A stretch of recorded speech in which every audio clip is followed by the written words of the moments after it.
Hi welcome to India's largest digital media network Suman TV. నేను మీ కీర్తి. ఈరోజు మనం ఎరిచ్ హాస్పిటల్లో ఉన్నాము. మనతో పాటు ఉన్నారు neuro surgeon doctor Ramakrishna Chowdary గారు.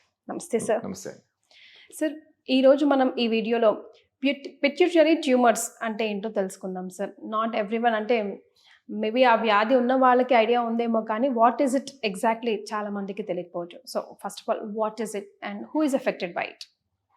పిట్యూటరీ ట్యూమర్స్ అనేది ట్యూమర్స్ ఈ పిట్యూటరీ గ్లాండ్ అని ఉంటుంది బ్రెయిన్లో. బ్రెయిన్ కింద పార్ట్లో gland it's master endocrine gland. అంటే బాడీలో ఏం హార్మోన్స్ కంట్రోల్ అని చేసేదంతా పిట్యూటరీ గ్లాండ్ నుంచే వస్తాయి అనమాట. థైరాయిడ్ హార్మోన్స్ కానీ, స్టీరాయిడ్స్ కానీ, సెక్స్ హార్మోన్స్ కానీ, కార్టిజాల్స్, గ్రోత్ హార్మోన్, ఇవన్నీ కూడా it's under control of pituitary gland. So దాంట్లో వచ్చే ట్యూమర్స్ని we call is pituitary tumours. So ఇది మోస్ట్ కామన్ ఫీమేల్స్లో కొద్ది రేషియో ఎక్కువ ఉంటుంది. It's between around 30 to 40 years ఏజ్లో గ్రూప్లో ఎక్కువ ఉంటుంది. ఓకే, ఎందుకని సార్? బికాస్ పిట్యూటరీ ట్యూమర్స్ ఎందుకోసం, బికాస్ పిట్యూటరీ గ్లాండ్ అనేది one of the active neural or endocrine gland in the body. అంటే దాని హార్మోన్స్ ప్రొడ్యూషన్ అవుతానే ఉంటాయి కాబట్టి సెల్స్ రిప్లికేట్ అవుతూ ఉంటాయి. సో ఎలా సో దట్ యాక్టివిటీ ఎక్కువ ఉంటే కనుక ట్యూమర్స్ అయ్యే ఛాన్స్ ఎక్కువ ఉంటుంది.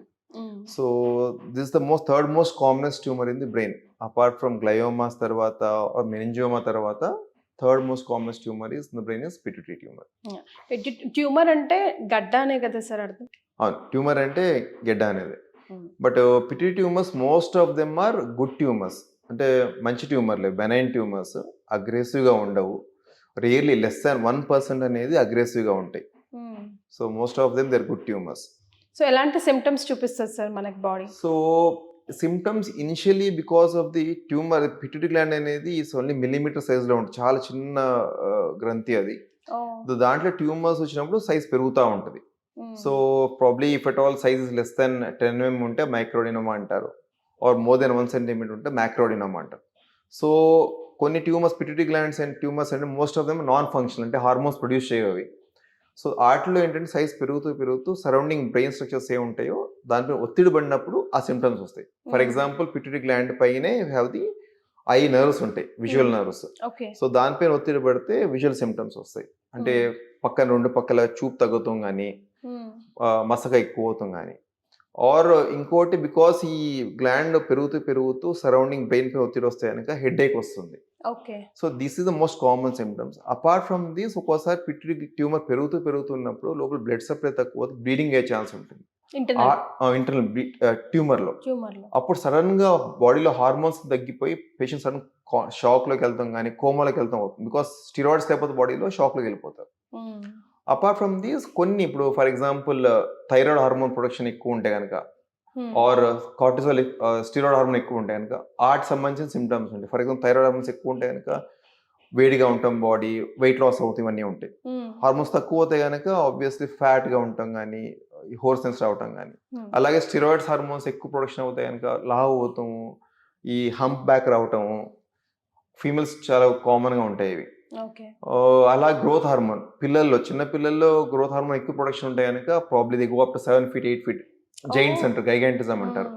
అదే ఒకసారి ప్యూబర్టీ దాటినాక హార్మోన్ ప్రొడక్షన్ ఎక్కువ అవుతాయి అంటే సంథింగ్ కూడా యాక్రోమెగలీ, అంటే ఫేస్ అంతా కోర్స్గా అవుతాం, ఫేస్ లావ్ అవుతాం, ఈ జా లైన్ పెద్దగా అవుతాం, స్కిన్ అంత థిక్నెస్ రావటం, ఈ ఫింగర్స్ అన్ని లావ్ అవుతాం, ఇవన్నీ symptoms. So it's because hormone production ఎక్కువ ప్రొడక్షన్ వల్ల, ఒకటి because of the pressure symptoms వల్ల, రెండోది because of the hormone production వల్ల. అంటే జనరల్గా పేషెంట్ ఏ సిమ్టమ్స్ తో లేకపోతే ఏ కంప్లైంట్స్ తో మీ దగ్గరకు వస్తారు సార్? బికాస్ హెడేక్ అన్నా మైగ్రేన్ అనుకుంటాం, సైనస్ అనుకుంటాం, అట్లా ప్రత్యామ్నాయాలు ఉన్నాయి కదా. సో జనరల్ గా నాట్ ఎవ్రీ హెడేక్ అనేది ట్యూమర్ వల్ల కాదు, బట్ పర్సిస్టెంట్ గా హెడేక్ ఉంది, దాంతో పాటు విజువల్ సిమ్టమ్స్ ఉన్నాయి, అంటే చూపు ప్రాబ్లం అవుతున్నప్పుడు then we go head with the scan చేస్తాం. ఎంఆర్ఐ స్కాన్ చేసి పర్సిస్టెంట్ హెడేక్ తగ్గట్లేదు అన్నప్పుడు ఎంఆర్ఐ స్కాన్ లో తెలుస్తుంది ప్రాబ్లమ్స్ ఏ ఉన్నాయి, ఎట్లా ఉంది, ట్యూమర్ ఎట్లా ఉంది అనేది. దాని తర్వాత హార్మోన్ టెస్ట్ చేస్తాం, హార్మోన్ ప్రొడక్షన్ ఎక్కువ ఉందా లేదా, దాన్ని బట్టి విల్ డిసైడ్. సో ఇదేనా sir diagnosis process?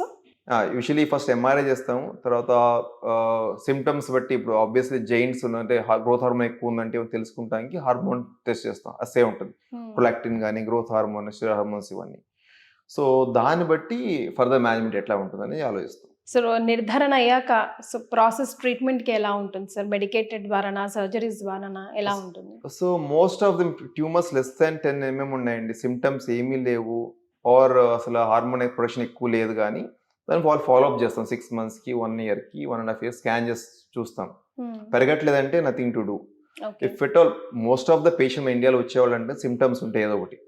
If at all because pressure symptoms ఉన్నప్పుడు, విజువల్ ప్రాబ్లమ్స్ ఉన్నాయి అన్నప్పుడు, ఐ టెస్ట్ చేసినప్పుడు సిమ్టమ్స్ కనపడుతున్నాయి అన్నప్పుడు దీనికి వాళ్ళకి surgery is mandatory to prevent the vision loss. Okay. So or hormone production ఎక్కువ ఉన్నప్పుడు కూడా వాళ్ళకి కూడా సర్జరీ చేయాల్సి వస్తుంది. Most of the hormone excess hormones ఎక్కువ ప్రొడ్యూస్ అయ్యే ట్యూమర్స్ అన్నిటికీ సర్జరీ అవసరం పడుతుంది. కానీ ఒకటి ప్రొలాక్టిన్ హార్మోన్ ఎక్కువ ప్రొడక్షన్ అయిన ట్యూమర్ వచ్చి ఉంటే కనుక వాళ్ళకి ఒకటి మెడికేషన్స్తో రిజల్యూషన్ అవుతుంది. సో మిగతా అన్నిటికీ surgery is required. Okay. Surgery అంటే రకరకాల సర్జరీస్ ఉన్నాయి. First initially it was more of open surgery, అంటే స్కల్ బోన్ కట్ చేసి లోపలికి వెళ్ళి ట్యూమర్ తీసేవాళ్ళం. ఎంత But- టైం పడుతుంది sir? Takes around 4 to 5 hours or tumour చాలా పెద్దగా ఉంటే it takes much more. But after from past around 10 years నుంచి ఎండోస్కోపీ ప్రొసీజర్ అనేది చాలా అడ్వాన్స్డ్, అది మినిమల్ ఇన్వేజివ్, ఏమి కట్ లేకుండా నోస్ ద్వారా స్కోప్లో నుంచి లోపలికి వెళ్ళి లోపల బోన్ టిల్ చేసుకుని ట్యూమర్ తీస్తాం అన్నమాట. సో వన్స్ ప్రొసీజర్ అయిన తర్వాత పేషెంట్ నార్మల్ గానే ఉంటాడా సార్? ఏమైనా అబ్నార్మాలిటీస్, సైడ్ ఎఫెక్ట్స్ ఉంటాయి? Most 98% they go on well, ఏం ప్రాబ్లమ్స్ కావు. 1 or 2% రిస్క్ ఎందుకు అవుతాయి అంటే ఒకసారి పక్కనే పిట్యూటరీ నార్మల్ గ్లాండ్ ఉంటుంది కాబట్టి ఆ నార్మల్ గ్లాండ్ డ్యామేజ్ అయినా అవుతే గనక హార్మోన్ డిస్టర్బెన్స్ రావచ్చు. ఓకే. సార్ రేడియోథెరపీ అవసరం పడుతుందా? మోస్ట్ ఆఫ్ చెప్పినట్టుగా మోస్ట్ ఆఫ్ ది ట్యూమర్స్ ఇవి బెనైన్ ట్యూమర్, మంచి ట్యూమర్స్, రికరెన్స్ ఉండవు. బట్ కొన్ని ట్యూమర్స్ లెస్ 1% ట్యూమర్స్ ఇట్లా అగ్రెసివ్ గా ఉంటాయి. అందుకనే ఫాలోఅప్ స్కాన్స్ చేస్తాం every 6 monthsకి, 1 year, 1.5 year, 2 years, 5 years. దీంట్లో రికరెన్స్ వస్తుందంటే కనుక రేడియేషన్ ఇస్తాం. ఆర్ ట్యూమర్ అగ్రెసివ్ అనిపిస్తుంటే కనుక రేడియేషన్ ఇస్తాం. అలా వస్తుందా సార్? రావచ్చు, లెస్ 1% ఛాన్సెస్. అలా ఎందుకు రావచ్చు? ఏం ట్యూమర్స్ పర్సే ఆర్ అగ్రెసివ్ కొన్ని. ఓకే. వాటి తత్వమే అంత. అంత కొన్ని అంటే లెస్ 1%. ఇప్పుడు బ్రెయిన్ లో మిగతా ట్యూమర్ గ్లయోమాస్ ఉన్నాయి, అవి చాలా అగ్రెసివ్ ఉంటాయి. ఆల్మోస్ట్ దాంట్లో 80 to 90% రికరెన్స్ అయ్యే ఛాన్స్ ఉంటుంది.